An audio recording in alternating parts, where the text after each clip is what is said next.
Hey, here's how to install or upload a skill in Claude, or fix it if Claude skills aren't showing up. In the bottom left, select your profile. Then on this menu that opens up, select Settings. Then on the left hand side, select Capabilities. Scroll down this menu here, and make sure Code Execution and File Creation is checked. If this isn't checked, skills will not work.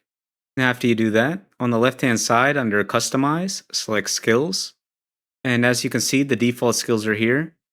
If you'd like to toggle them on, you can click on the skill, and in the top right, you can check it off or on. To upload your own skill, in the top right, select Add, and you can either create with Claude, write skill instructions, or you can upload a skill here. Most skills work automatically. Claude will simply pick it, but if you'd like to activate a skill manually, in a new chat, just type the slash key, and you can see the skills here.